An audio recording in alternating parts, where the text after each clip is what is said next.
Eu acho que uma das primeiras coisas para a gente começar a pensar junto é a gente entender de fato o que é esse negócio do neoliberalismo. Né? Porque tem sido muito dito que é o retorno do neoliberalismo, que nós estamos entrando, voltando para uma fase neoliberal, mas a gente não sabe muito bem do que é que a gente está falando quando a gente está falando desse treco de neoliberalismo. Então a ideia da minha fala é localizar um pouco o que é o neoliberalismo, não tanto do ponto de vista da política econômica, mas do ponto de vista de como ele opera na nossa vida cotidiana, como que ele vai moldando as nossas relações e como ele vai moldando aquilo que nós, como pessoas, vamos nos tornando. Porque ele está muito mais presente nas nossas vidas do que a gente pode imaginar. Ok? Então, em geral, quando se fala de neoliberalismo, o que vem à nossa cabeça é a ideia do livre mercado e Estado mínimo. Em geral, é isso que vem à nossa cabeça quando se fala de neoliberalismo. Mas já tem uma série de autores que há algum tempo vem dizendo o seguinte: não é só isso. Não é só isso. E por que não é só isso? Porque nas várias tentativas de governos pelo mundo, quando eles foram tentando reduzir o Estado e expandir o mercado, o que foi ocorrendo é que essa redução do Estado e expansão do mercado, ela foi se tornando disfuncional. Ou seja, a ideia de que o mercado se autorregula é uma fantasia. O mercado não se autorregula. Se a gente permite que o mercado funcione de maneira completamente livre, ao invés dele produzir equilíbrio, como dizem algumas teorias econômicas, na verdade o que ele produz são crises cíclicas. Consequentemente, essa política de redução do Estado, ela vai encontrando seus limites. E os limites são as falhas econômicas e as graves consequências sociais que isso traz. Em função disso, o que acontece numa etapa seguinte? O que acontece é que mesmo políticos que defendem o Estado mínimo, políticos liberais ou neoliberais que têm essa visão de Estado mínimo, mesmo eles são obrigados, numa fase seguinte, a voltar a reestruturar o Estado. Ao invés de apenas reduzir o Estado, por diversas vezes eles são obrigados a voltar a expandir o mercado. Voltar a expandir o Estado. Voltar a regular a economia. Eles precisam voltar a regular a sociedade. E é aí que existe toda uma discussão nova a respeito do que é o neoliberalismo. Porque o neoliberalismo não é apenas a redução do Estado. O neoliberalismo ele vai se converter, num segundo momento, numa reestruturação do Estado. Ou seja, o Estado vai passar a funcionar numa nova lógica, guiado por uma nova racionalidade interna. Então, para a gente entender o que é o neoliberalismo, a gente precisa entender o que é essa nova racionalidade interna. O que muitos autores têm dito ultimamente é que essa racionalidade interna vai ser chamada de, é um termo novo, vai ser chamada de economização. O que é a economização? De maneira bem simples. A economização não é a ampliação do mercado enquanto tal. A economização funciona de outro modo. A economização, ela abstrai as características do mercado. Ela pensa o que seria a lógica fundamental do mercado, abstrai essa lógica e introduz essa lógica para além do mercado. Ou seja, você tem uma reconstrução de instituições, como por exemplo, do próprio Estado, que é inspirada na maneira como o mercado funciona. Então, não é que você está privatizando o Estado. O que acontece é que você faz o Estado funcionar internamente como se fosse um mercado. É mais ou menos o seguinte, o que se expande não é o próprio mercado. O que se expande é o modelo do mercado. E o que é que caracteriza esse modelo do mercado? São duas coisas. Em primeiro lugar, relações de concorrência. Relações de concorrência. E em segundo lugar, funcionar com o mesmo modelo da empresa privada. Então, o Estado, ele não precisa ser privatizado. O que é que basta ser feito? Basta introduzir a concorrência dentro do Estado. E basta fazer o Estado funcionar como se fosse uma empresa privada. Com formas de gestão, técnicas de gestão, típicas da empresa privada. E vinculados a interesses privados. Então, volto a dizer, o neoliberalismo, ele não se caracteriza apenas por redução do Estado e ampliação do mercado. O neoliberalismo, ele vai funcionar introduzindo a lógica do mercado e instituições que estão fora do mercado, como o Estado, como as empresas, como o Banco do Brasil, como, por exemplo, o Banco do Brasil. Né? Se a gente for pensar em exemplos, né? Como é que isso pode ser introduzido no âmbito do Estado? Se a gente for pensar numa política de educação, o que é possível fazer não é privatizar as escolas públicas. O que você faz é colocar as escolas públicas em concorrência entre si.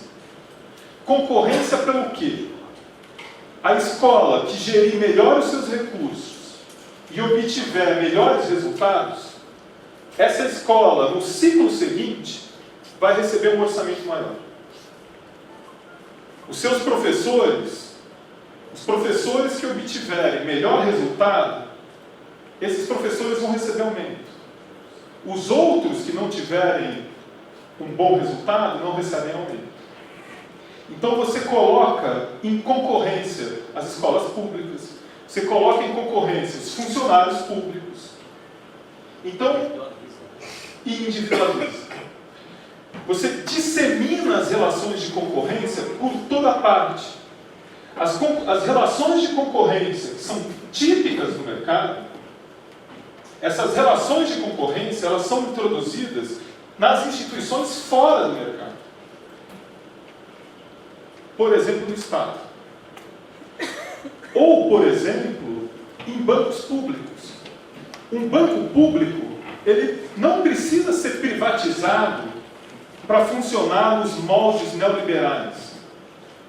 O banco público, para ele funcionar nos moldes neoliberais, basta que ele seja gerido com a mesma lógica da empresa privada.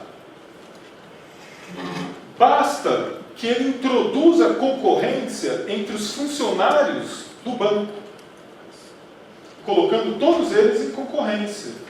E somente os 20% com melhor desempenho recebem aumento salarial.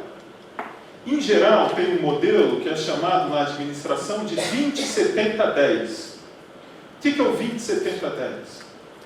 O 20-70-10 é o seguinte: você coloca todo mundo em concorrência, todos os funcionários em concorrência.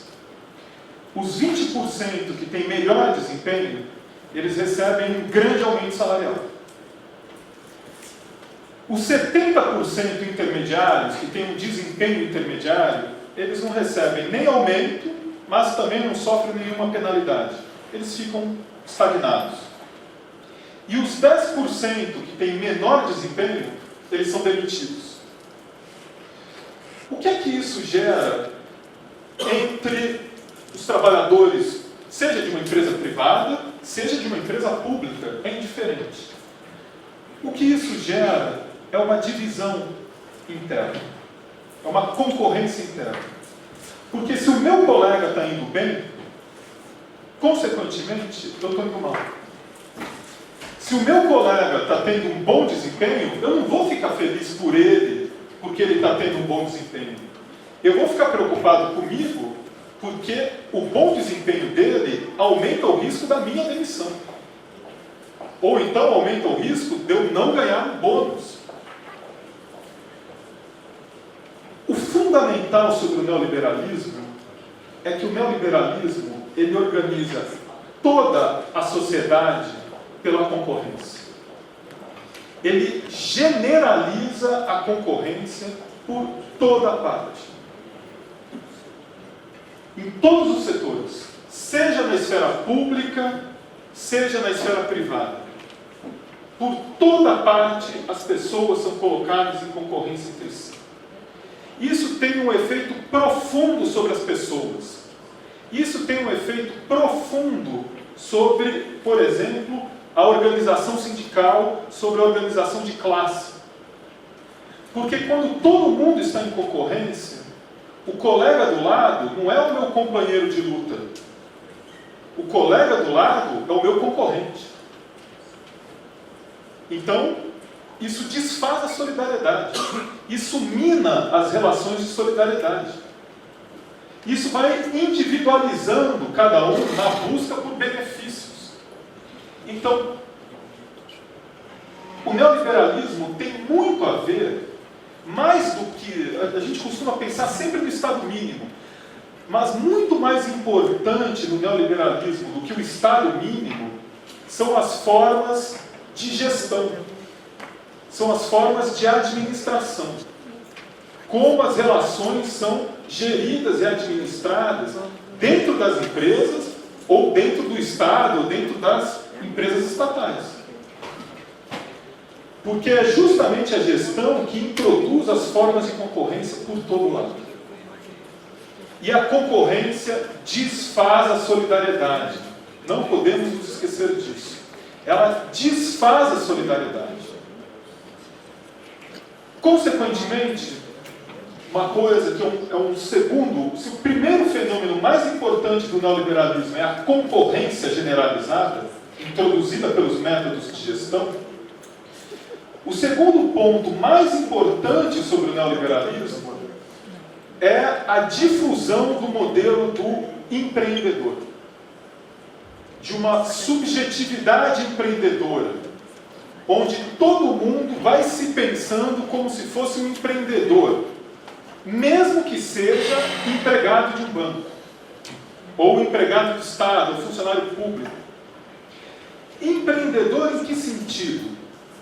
Bom, em primeiro lugar, empreendedor no sentido de ser um empreendedor de si mesmo. Empreendedor de si mesmo, porque se você está em concorrência com todos os seus outros colegas, se você não fizer investimentos em você mesmo, para desenvolver as suas competências, para desenvolver suas aptidões, para desenvolver as suas qualidades profissionais, você vai ficar fora do jogo, você vai perder a concorrência. Então, a própria concorrência transforma todo mundo num empreendedor de si mesmo. Todo mundo tem que fazer os investimentos em si mesmo. Todo mundo tem que ser responsável por controlar o seu próprio desempenho, por impor a si mesmo uma autodisciplina. E todo mundo é levado a vender a si mesmo, fazer um marketing pessoal. Justamente porque está em concorrência. Nesse modelo, se vocês forem pensar, você não precisa ter um chefe mandão. Você não precisa ter um chefe hierárquico que fica dizendo para você o que você deve fazer e como você deve fazer. Não precisa mais. Não precisa mais disso. Porque se as pessoas estão em concorrência, uma parte delas está ameaçada de ser eliminada e outra parte vai ganhar um bônus alto, o que acontece é que as pessoas não precisam obedecer a ordem nenhuma. As pessoas são empreendedoras também no sentido de que elas próprias tomam a iniciativa. Porque se elas não tomarem iniciativa, se elas não tentarem fazer mais do que foi pedido, se elas não tentarem não apenas cumprir, mas inclusive superar as metas, se elas não fizerem isso, o que acontece é que elas perdem a concorrência e correm o risco de serem eliminadas do jogo. Então, ser empreendedor tem muito a ver também com esse espírito de iniciativa que todo mundo passa a ter. É diferente do antigo modelo do empregado de fábrica, ou possivelmente do empregado de banco, que recebia uma ordem de cima para baixo e executava passivamente a ordem. Não. No novo modelo, no modelo do neoliberalismo, como todo mundo está em concorrência, as pessoas precisam ser ativas no seu trabalho. Elas têm que tomar a iniciativa. E vejam bem que eu não estou elogiando isso. Eu estou dizendo, isso é muito mais problemático. Porque como o indivíduo toma a iniciativa por conta própria, quanto mais ativo é o indivíduo na concorrência, quanto mais ele vai melhorando o seu desempenho, quanto mais ele vai se disponibilizando, por exemplo, a ficar mais tempo fazendo horas extras, quanto mais ele intensifica o seu ritmo de trabalho, como todos estão em concorrência, essa pessoa que é mais ativa, ela começa a liderar a concorrência. Consequentemente, ela arrasta todos os seus competidores juntos com ela. O que quer dizer que isso vai degradando cada vez mais as condições de trabalho. O ritmo de trabalho vai se intensificando cada vez mais.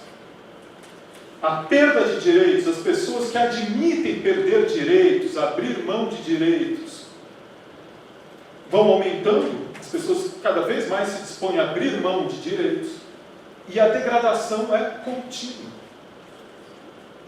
O que quer dizer? Que quem lidera a competição, a figura que tem mais iniciativa, a figura que é mais empreendedora, ela é, na verdade, a figura que exerce mais ativamente uma servidão voluntária. É um modelo de servidão voluntária. É uma espécie de exploração com a conivência ativa do trabalhador. Isso é o neoliberalismo. O neoliberalismo ele tem um mecanismo de dominação, que é um mecanismo muito sofisticado, que ele cria a ideia de que as pessoas são livres. Por que cria a ideia de que as pessoas são livres? Porque as pessoas são, entre aspas, livres para empreender. As pessoas são livres para tomar a iniciativa. As pessoas são livres para melhorar o seu desempenho, para desempenhar cada vez mais e escolher os caminhos pelos quais vai desempenhar. Ok? Só que essa retórica da liberdade, ela na verdade, ela aprofunda a exploração. O indivíduo leva a si mesmo a níveis de exploração cada vez maiores. Por isso que o modelo do chefe hierárquico, que fica dando ordens e dizendo como que tem que ser feito, não é mais necessário. O que é necessário é colocar as pessoas em concorrência. Porque aí o indivíduo leva por sua própria conta a exploração cada vez mais adiante. Nesse sentido, a liberdade ela é convertida numa obrigação de desempenho. A liberdade vira obrigação de desempenho, de desempenhar cada vez mais. Se vocês quiserem fazer um paralelo, é igual a um atleta de alta performance. Não é à toa que o neoliberalismo celebra tanto o esporte e os atletas de alta performance. Qual que é o paralelo? Eles viram todos consultores, né? Os técnicos de vôlei e tal, palestrantes. Primeiro que surge essa figura do coaching, né? O que é o coaching? Coaching é um técnico. Ele é um técnico, ele é o treinador. Né? Ele é o treinador. Mas se a gente for pensar o atleta de alta performance, o paralelo com o trabalhador comum, a gente vai ter em primeiro lugar uma semelhança básica. eles estão em concorrência. O atleta está competindo com outros atletas. O trabalhador está em concorrência com outros trabalhadores. Pela concorrência que os próprios métodos de gestão disseminam. Okay? Se a gente pensa no atleta de alta performance, às vezes a gente tem uma noção ilusória de que o atleta de alta performance é alguém saudável. O atleta de alta performance não é saudável. Não, se a gente for pensar nos nossos jogadores de futebol, eles estão contundidos o tempo inteiro. Eles têm várias contusões, uma atrás da outra. Né? Esgotamento físico. Se a gente for lembrar das Olimpíadas do Rio de Janeiro, não sei se vocês separaram nisso, né? Sobretudo nas provas de atletismo. Como é um esforço muito intenso durante alguns segundos ou minutos, no final da prova de atletismo, vários atletas chegavam no final da prova e passavam mal de vomitar. Porque eles levavam o seu corpo tão ao limite que no final da prova eles passavam mal, vomitavam e tudo mais. O atleta de alta performance, em geral, ele tem uma expectativa de vida menor do que a das pessoas comuns. É evidente, gente. Esse atleta de alta performance, ele está levando o seu corpo ao limite o tempo inteiro. Ele está atuando nos limites do seu corpo o tempo todo. Então, o seu corpo, uma hora, ele vai sucumbir. Além disso, o atleta de alta performance, ele precisa superar os seus recordes todas as vezes. Ele nunca se contenta com a marca que ele atinge. Ele precisa sempre ir além do seu próprio limite. Não é à toa que é absolutamente comum o uso de doping entre atletas de alta performance. Colegas meus de educação física já me disseram o seguinte, que praticamente todos esses atletas de alta performance das Olimpíadas, praticamente todos eles usam doping. Mas por que não é pego no exame antidoping? Simples. Porque, na verdade, é um jogo de gato e rato. Quando o exame antidoping descobre que eles estão usando uma droga nova, ele proíbe. Aí o que esses atletas fazem? Ou, evidente, não o atleta pessoalmente, a equipe dele, o patrocinador dele, eles utilizam uma droga nova, que ainda não está proibida. Aí descobrem essa droga nova, proíbem. Aí ele usa outra nova. E assim vai. Gente, para correr que nem o Phelps, o Phelps é o nadador, o Bolt. Gente, aquilo é humanamente impossível, vocês entendem? Por que ele precisa usar doping? Porque ele precisa superar permanentemente os seus próprios limites. As suas forças humanas não são suficientes. Não são suficientes. Então ele precisa usar doping para ir além dos seus próprios limites. Ora, o que é que isso tem a ver com o trabalhador comum? Bom, em primeiro lugar, o trabalhador comum também está em concorrência, também está numa competição. Consequentemente, esse trabalhador, ele está o tempo inteiro buscando um desempenho máximo. Ele está sempre atuando no limite máximo das suas forças, para bater as suas metas, para vencer os seus competidores. Então, seja no banco, ou seja na pista de corrida, o trabalhador ou o atleta estão sempre no limite das suas forças. O atleta das suas forças físicas, mas o trabalhador no limite das suas forças mentais. E quando ele bate a sua meta, o que é que o banco muitas vezes pede? Bateu essa meta, então agora vamos aumentar a meta. Você deu conta, agora vai. É isso, você deu conta, agora vamos para uma nova meta. Isso quer dizer que se o trabalhador já estava no limite das suas forças físicas, ele agora vai ter que ir além do limite. O que acontece então? Todos nós fazemos isso. Quantos cafezinhos nós tomamos por dia para suportar a nossa jornada de trabalho? Remédio, né? Energético. tarja preta. Né? No bancário é misto. Né? Eu sei que o setor bancário tem um índice de doenças relacionadas ao trabalho que é um índice altíssimo. É evidente que o índice é alto. Porque o trabalhador no banco ele está sempre trabalhando no limite das suas forças mentais. Se ele continuamente trabalha no limite das suas forças, num determinado momento aquilo dá curto-circuito. Assim como o corpo do atleta sofre uma contusão, a nossa psique também sofre algum tipo de pane, se a gente trabalha no limite das forças o tempo inteiro. E o recurso ao doping no trabalho, imaginem, por exemplo, essas pessoas que prestam concurso público e que tomam Ritalina. Por que toma Ritalina? Porque as forças humanas, a nossa memória normal não dá conta. Se você não apela para a Ritalina, você não entra no concurso, porque o seu concorrente é muito bom e ele também está tomando Ritalina. Na escola onde eu dou aula, eles vendem agora Red Bull, energético, na cantina. Eu fiquei pensando, gente, a primeira vez que eu vi isso, eu fiquei chocado. Eu pensei, por que estão vendendo energético na cantina da escola? Da escola, né? Assim, a gente não está numa balada que o cara está tomando vodka e misturando com energético. Não é isso. O cara está assistindo aula. Por que o cara está tomando Red Bull para assistir aula?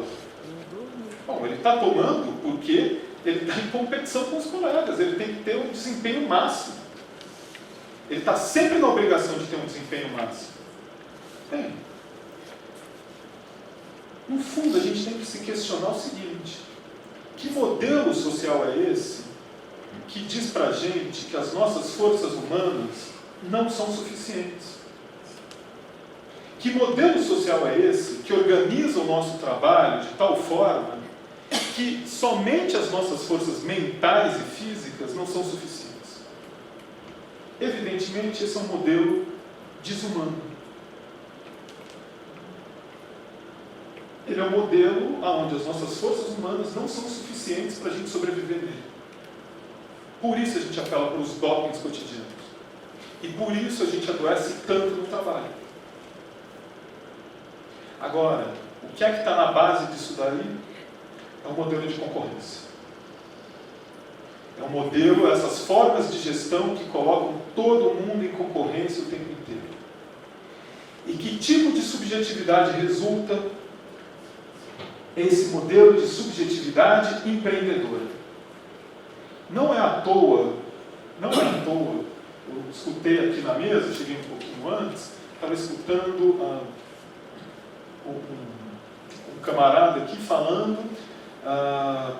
que está muito difícil atrair essas novas gerações.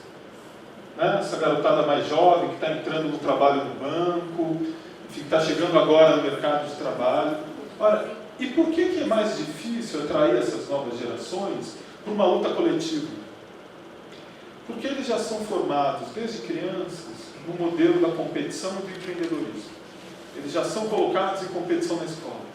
Eles já crescem ouvindo o tempo inteiro que o bacana é ser empreendedor, que você tem que ser um vencedor, que você tem que se engajar na competição e que o seu colega do lado, ele não é o seu companheiro de luta, ele não é o seu colega de classe. Não, o seu companheiro do lado, ele é o adversário. Ele é aquele que você tem que superar, que você tem que vencer. E o que é que ele pensa? Eu tenho que ser um empreendedor. Eu tenho que ser aquele que toma a iniciativa. Sou eu sozinho que tenho que me responsabilizar por mim mesmo. Essa lógica da ultra-responsabilização individual é muito típica dessa lógica do empreendedorismo. A ideia de que você é o responsável, o único responsável pelo seu sucesso e pelo seu fracasso. Que você é o único a se responsabilizar por você mesmo. E que se as coisas deram erradas, é porque você fracassou. Agora, o que acontece, a gente sabe disso, uma sociedade que concentra cada vez mais renda, uma sociedade, coloca todo mundo em concorrência. E se vocês forem pensar, né, nesse modelo que eu falei, do 20, 70, 10, o 20% ganha um grande aumento, 70% fica estável e 10% é demitido. Já pararam para pensar como isso é econômico para a empresa? Ao invés de dar aumento para todo mundo, você só dá aumento para 20%. Mesmo que seja um aumento mais alto do que você teria dado para toda a categoria, ainda assim, o aumento vai ser muito mais em conta para a empresa do que se fosse estender para todos. Esse tipo de política de gestão racha as classes sociais, racha a solidariedade coletiva. Não tenho dúvidas disso. É isso que está na base da divisão das categorias. É isso que está na base. E digo mais, esse tipo de visão de mundo que valoriza o tempo inteiro a competição, em primeiro lugar, se você valoriza a competição, você valoriza a desigualdade. Porque competição implica desigualdade. Então, defender competição implica defender desigualdade social. Okay? Então, uma coisa está atrelada à outra. Em segundo lugar, é esse tipo de visão de mundo que vai jogar a sociedade contra os sindicatos. Por que joga a sociedade contra os sindicatos? Porque na medida em que os indivíduos acreditam no valor da competição, acreditam que o mundo é uma espécie de luta de todos contra todos, os sindicatos são vistos como grupos que estão tentando fugir da competição. Os sindicatos são lidos nessa visão de mundo como aqueles que estão fraudando a competição, que estão tentando proteger os seus do rigor da competição. E é por isso que muitos daqueles manifestantes de classe média que foram para a Avenida Paulista e foram para outras cidades se manifestar contra o governo petista e tudo mais, contra o que exatamente eles estavam se manifestando, se a gente for pensar? Eles estavam se manifestando com um governo que eles viam como corrupto, não apenas por eventuais desvios de conduta e tudo mais. Esse governo era lido por essas pessoas que acreditavam piamente na competição. Esse governo era visto como corrupto porque ele era visto como um governo que fazia políticas sociais. Ou seja, que, portanto, protegia determinados grupos, uma proteção social, e retirava esses grupos da competição. Então ele era visto como um governo corrupto porque fraudava a competição. É a mesma leitura que eles fazem dos sindicatos.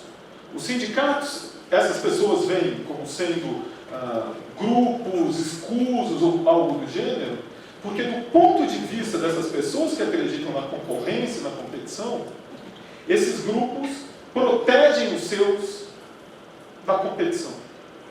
O mesmo vale, por exemplo, para políticas sociais de minorias, de cotas, exatamente.